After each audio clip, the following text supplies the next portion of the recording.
goals against average, but he's won 4 of his last 6 decisions. And it was still no goal. Bobo, Carpenter, and Darren Radish. Carpenter has lost his helmet.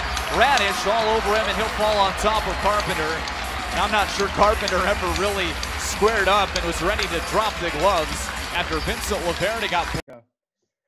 Okay, so I'm back for episode number 6 of Life in Sports, and I am honored to be joined today by an up-and-coming ref in hockey, Andrew Bell. Andrew, how you doing? I'm good. Thanks for having me on. I appreciate it. No problem, Andrew. And as I do with every guest on my show, tell the audience a little bit about yourself. Well, I'm a sophomore or now a junior at LaSalle University, where I met you. I, like we'll delve into a little bit later, I referee hockey. That's my passion. It's my job. I'm from Bergenfield, New Jersey. That's where I grew up, but my family's from Canada, so I'm Canadian American as well. So Nice. So you're also fluent in French as well? no, I can pick up bits and pieces of conversations, but I can't speak it fluently. That's too bad. But so to start off your life journey, you were a very active kid. You grew up playing baseball, football, roller hockey, and you also repped a little bit on the side for hockey, which was a precursor for your chosen career. What do you remember about those days just playing all those sports, and how did it help you become the person you are today? Well, I played just about every sport imaginable as a kid, but baseball, hockey, and football were the sports that I stuck with throughout high school. It really taught me how to work well with a team and just kind of how to adapt with certain situations. And it was also a lot of fun. But I've played baseball for probably 15 years now. And I didn't start playing hockey until I was 10. And even then, I didn't play ice hockey. I played roller hockey. So a little bit different, but it's been fun. Definitely. And you also told me that when you were a freshman in high school, you got the teammate award that was voted on by all your teammates. What did it mean to be seen as a leader amongst your teammates? I was surprised by that one. I just felt that season, I remember we did not win a single game. We went 0-17, I believe. Did not win a single game, but it was one of my more enjoyable years despite not winning, just because of the camaraderie of the team. I think we gelled well together, and I think we just enjoyed our time together. And I tried to be as positive as possible, and I think now I'm a very positive person. So I think that just was probably what did it, but I wasn't expecting that at all. 0-17, that's unbelievable. That'd be so just demoralizing to any player. And then you also told me that when you were in high school, you also were a safety for football. What was it like having to communicate on the back end of a defense and everything that goes along with that safety role? Well, as a safety, I was sort of back there all alone a little bit. I wasn't like the linebackers calling plays or whatnot, but I like defense just because I have the build of a wide receiver, but I cannot catch at all.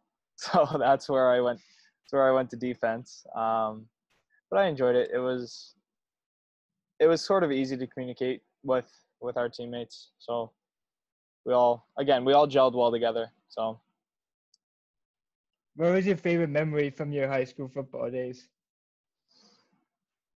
We were playing, I want to say it was my sophomore year. This might have been the JV team. I can't remember. I spent my sophomore year split JV and varsity. But we were playing an away game, and under the Friday night lights, I made a hit, and I knew it was a good hit, but I didn't know. My teammates came up to me and started patting me on the head and everything, and they were like, "Dude, you knocked his helmet off," and I had no idea. I looked over, and the kid's just laying there with no helmet on, and I kind of felt that actually, but I was like, "Wow, I did that." So you knocked him out cold? No, I didn't knock him out. He was just a little shaken up.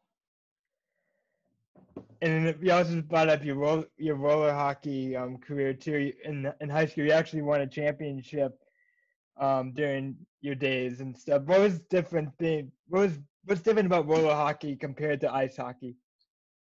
For starters, roller hockey, we were playing on asphalt, not ice. We play with a ball instead of a puck, and it's just a little bit more laid back. It's not as physical. It's more of a recreational league, but we still, I mean, every player took it competitively, so still a little bit laid back.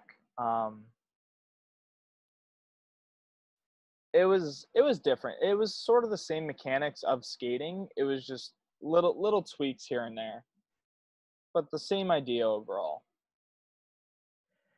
And you also brought up that your family's from Canada, and that's how you learned how to skate. What was the difficulty of just skating on ice and having to go through the ups and downs of staying on your feet all the time? Well, believe it or not, I started skating when I was a kid, probably 3. Like my dad would push me around on the pond and all that. And then I went into actual skating lessons when I was 6, and I quit because I hated it. And here I am now doing that for a living. So it was once I got used to it, it wasn't so bad. But learning how to play inline hockey helped me with the basic mechanics of skating. And then once I started refereeing, that also helped me get far better to where I am now. Definitely. I mean, skating is one of the toughest things to master. I mean, not many people can do it. So the way me and you met was through sports law class at LaSalle with Dr. Dwayne Thomas. Honestly, it was one of my favorite classes. What do you remember about that course? Yeah, I remember that his class wasn't so much about the content that it was about the life lessons. I learned probably the most in that class than any of my other classes, but I learned so many life lessons in that class as well. I mean, just he taught you a different way of approaching things than other professors do, and it was just really interesting to be in the class and learn from somebody as decorated as Dr. Thomas. Definitely. I remember the good thing about Doc is he's a military guy, but he's so experienced in the sports field that he has all this like knowledge. And one of the things that he made everybody do is if he caught on you, you had to stand up and like talk to him like man to man. And he always said that always stand up because that's how you command a room. Yes, sir. Absolutely. It's kind of intimidating at first, but you like learn how to respect him. He never backs down from his argument. He always pushes you I know, to be the best you can be. and I think that's one of the things I appreciate most about Doc. You know, he's he'll definitely push you to be the best. Yeah, I love when he was like just saying like, oh, like you have to learn to know the law and be like attention to detail and stuff, and that you guys are the future leaders and stuff. And one of the things I always appreciate about Doc was he was always honest with you. Oh, absolutely. He wasn't going to sugarcoat it. He would be bluntly honest with you. Granted, that was tough sometimes, but you just learn to respect it. Tough love. That's how it goes. And I also miss him and Ray Bruno going back and forth in class every day. Raymond. I can imagine the tone of voice that Doc would use when calling on Ray. Or like if you didn't think you're paying attention, he would say like, "Oh, Mr. Peters" and stuff like that. He would always try to catch you on your toes. Mm-hmm. I can go on and on about Doc, but I miss him at LaSalle. I do as well. I miss seeing him around and being able to talk to him every day. True. So then you start reffing, little kids games and 14 to 18-year-old games in high school, and then you go up to ref Division I hockey. How did you get into that level of hockey at your age? So before I left New Jersey, I was working, 18-year-old hockey, and that was pretty good hockey. A lot of these kids are going to go play college hockey somewhere. But when I went to school at LaSalle, there's one man who runs the entire officiating community in New England, and he has a hand of things across the country and up through the higher ranks like the American League and other professional and high-level junior leagues. So I got in touch with him. He saw me skate, and then as soon as he saw me skate, quickly progressed, just because I can skate, and I still need to learn how to skate a little bit better, but I can skate well. But just they saw potential in me, so they progressed me throughout the ranks. And while I was a freshman in college, I worked my first Division I hockey game at Holy Cross after only like 5 or so D3 games.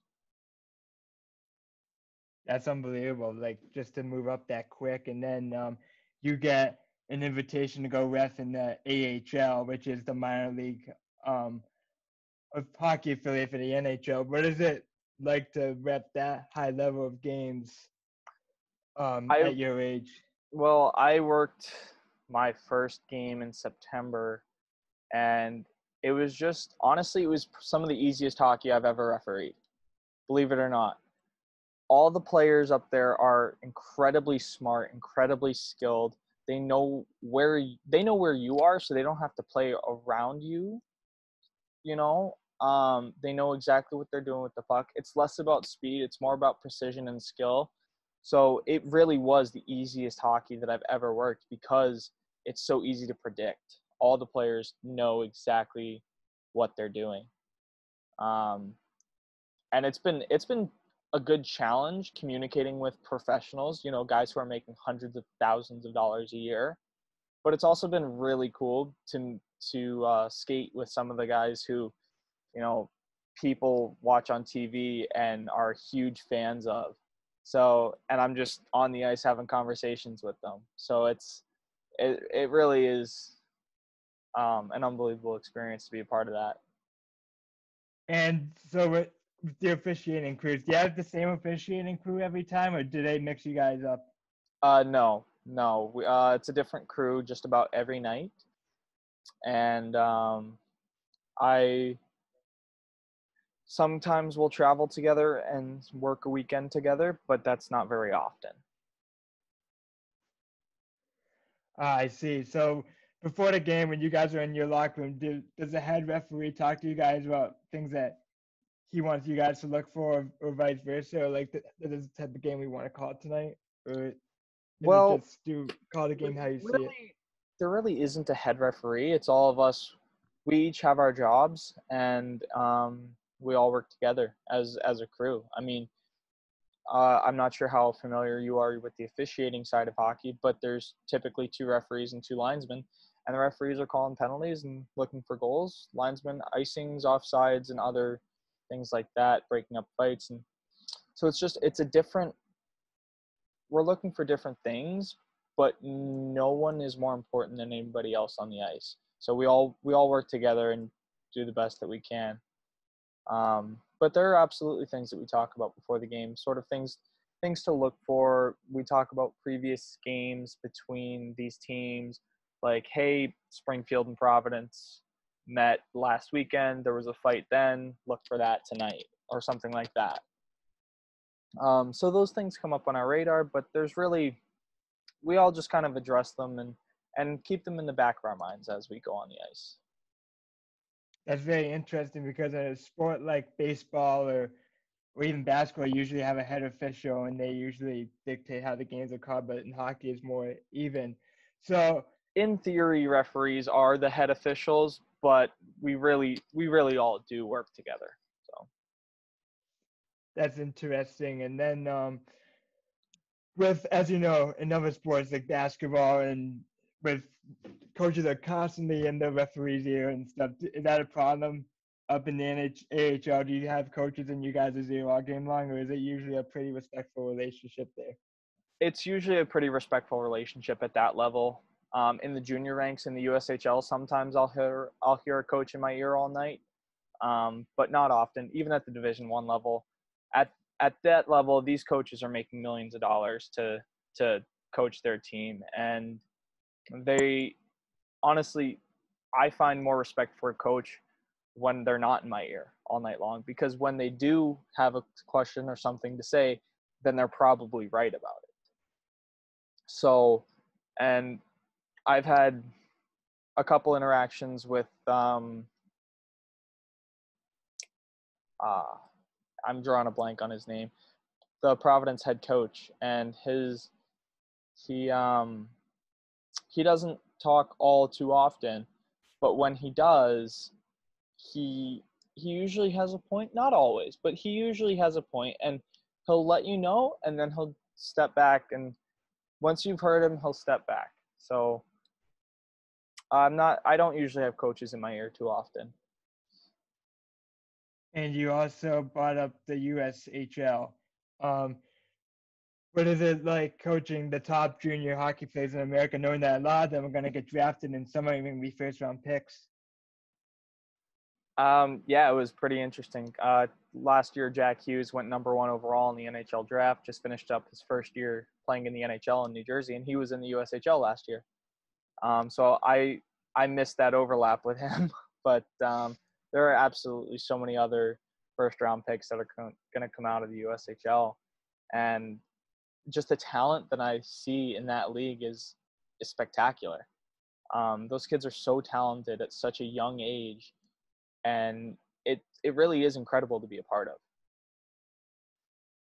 That's unbelievable to just see all that great talent like up close. And when you travel to all these places, what has been your favorite place to travel to and sightsee at? I'm usually not in a city too often, but I went to Omaha, Nebraska this year to work the USHL, and that city is a hidden gem. I flew in the morning and I skated at 7:00 that night, so I had the day to sort of explore the city, and that city is beautiful. The food is good. The food's actually pretty cheap considering that we pay Boston prices for food, but that's probably a hidden gem, and that was a really cool city to work in as well. Definitely. I've never been in Nebraska, and that I should put that on my bucket list. But so what is your favorite arena to officiate in the AHL that you have so far? I've only worked in 3 AHL arenas, but Providence is probably my favorite that I've been to.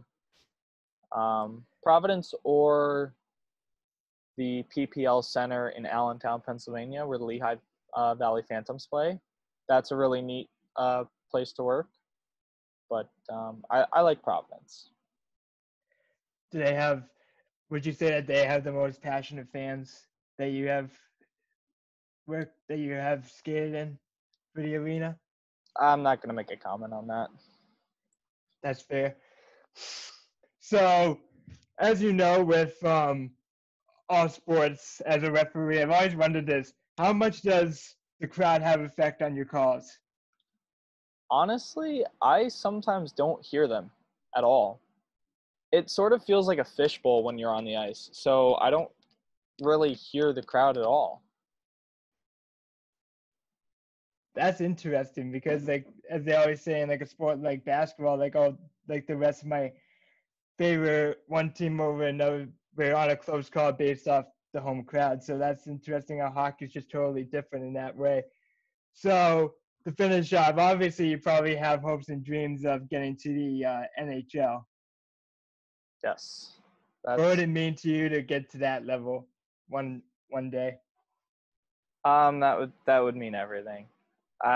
This is a profession that I've pursued the last 8 years of my life, and it's something that I enjoy. It's something that I'm passionate about, and it's probably what I'm best at. But there are 60 people in the world with that job, so it's very exclusive, and there are hundreds of guys gunning for those positions as well. So the competition is elite, but it would mean a lot for me to be able to reach that level. But again, I also am young, so it would probably be a few years for me. But in those few years, I just need to skate, continue to have fun, continue to train, all that good stuff. So so obviously your family probably watches you, ref all these games. Are they ever critical of you, like after a game, like, oh, you missed this call or that call? My father has been officiating hockey for 35 years. Yes, he is critical. Yes, after almost each game that he doesn't watch every single one of my games. He's been to a few this year, but after several of my games, I'll get a text or a phone call that says, "Hey, work on this." So it is, he'll make comments on things. So it's interesting, but it's also, he's been doing it for so long that it means something, you know? Yeah, what level did he ref at? My father worked junior hockey in Canada. So and my grandfather also refereed hockey, but I'm the one that's gone the furthest. Wow, so you come from a family of hockey officials. That's got to be a little bit intimidating, but also, a little bit prideful, and hopefully maybe have a son or daughter that becomes a hockey official one day too. You know what? It's not that intimidating, and at the end of the day, I have fun with it. So that's all that matters. And if I didn't have fun with it, then I wouldn't continue doing it. And it's challenging, but it is fun. If I have kids one day, then I'm not going to push them to do that, you know? I want my kids to be active, but if it turns out that that's not what they want to do, so be it. They don't have to follow in my footsteps. Yeah, that's a very good point. And as my mom always told me, like, work for what you're passionate about. Don't do stuff for the money and stuff. And it's nice to see that you're not particularly doing this for the money, but because you love it. And I hope more kids have that attitude that you have. And another thing I like about this conversation right now is you're pretty much saying that, okay, I know it's going to take a while to get to the NHL.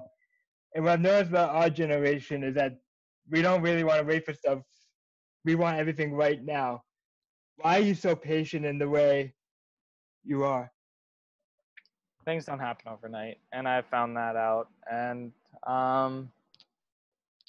at the end of the day, things are just going to happen the way that they are. So until I don't know the timeline that it could be, but I'm just going to keep working towards that goal until, it's out of my hands. So all I can do is continue to work towards that goal, and then whatever happens, happens. That's a very good mindset. So thank you, Andrew, for this interview, and good luck with everything. And I can't wait to see you, hopefully in the fall, if COVID lets us. Thank you for having me, Connor. I appreciate it. No problem. Thank you.